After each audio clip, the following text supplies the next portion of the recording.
ഞങ്ങളുടെ ജിമ്മിൽ ഓണം സെലിബ്രേഷൻ ആയിരുന്നു. അപ്പോൾ ഇവിടെ നടന്ന കുറച്ച് കലാപരിപാടികൾ ഞാൻ നിങ്ങൾക്ക് കാണിച്ചു തരാം. ഞാൻ എന്തിനാ ഇങ്ങനെ വാപ്പൊളിച്ച് നിൽക്കുന്നതെന്നല്ല, ഇതാണ് അതിനുള്ള ഉത്തരം.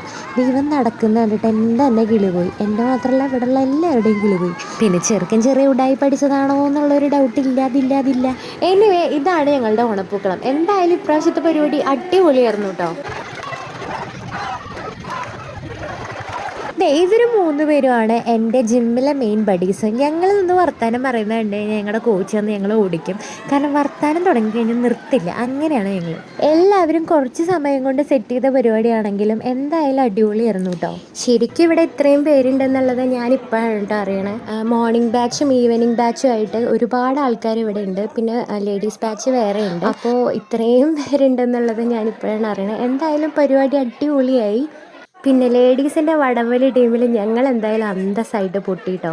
എൻ്റെ മക്കളെ ചേച്ചിമാർ വൻ സീനായിരുന്നു. ഞങ്ങൾക്ക് ഒരു രീതിയിൽ ഒരു രക്ഷ ഉണ്ടായിരുന്നില്ല. എന്തായാലും ഈ ഒരു സെക്ഷൻ ഞങ്ങൾ തന്നെയാണ് കേട്ടോ ജയിച്ചത്. ബാക്കി 2 സെക്ഷൻ അവർ തന്നെയാണ് ജയിച്ചത്. ഇതിനെ സെക്ഷൻ എന്നൊക്കെ തന്നെയാണോ പറയാമെന്ന് എനിക്കറിയില്ല. ഞാൻ ആദ്യമായിട്ടാണ് ഇങ്ങനെ ഒരു പരിപാടിക്ക് പങ്കെടുക്കുന്നത്. അങ്ങനെ നമ്മുടെ കുഞ്ഞു പിള്ളേരുടെ പരിപാടിയും പിന്നെ ചേട്ടന്മാരുടെ വടംവലി മത്സരവും എല്ലാം ഉണ്ടായിരുന്നു. അങ്ങനെ ഈ സൈഡിൽ നിൽക്കുന്നവർ വടംവലിയുടെ ABCD അറിയാത്തവരും അപ്പുറത്തെ സൈഡിൽ നിൽക്കുന്നവർ അത്യാവശ്യം വടം വലിക്കാൻ പോകുന്നവരുമാണ് കേട്ടോ. എന്തായാലും അതിൻ്റെ വീഡിയോ ഞാൻ ഫുള്ളായിട്ട് നിങ്ങൾക്ക് കാണിച്ചു തരാം.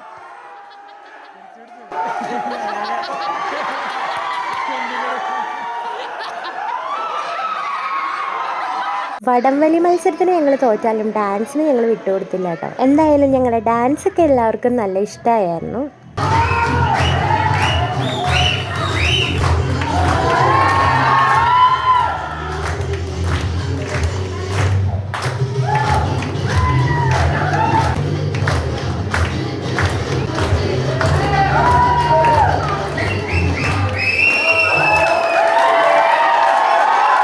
അങ്ങനെ പരിപാടിയൊക്കെ കഴിഞ്ഞ് ഞങ്ങൾ നേരെ പോയത് ഓണസദ്യ കഴിക്കാൻ വേണ്ടിയിട്ടാണ് കേട്ടോ.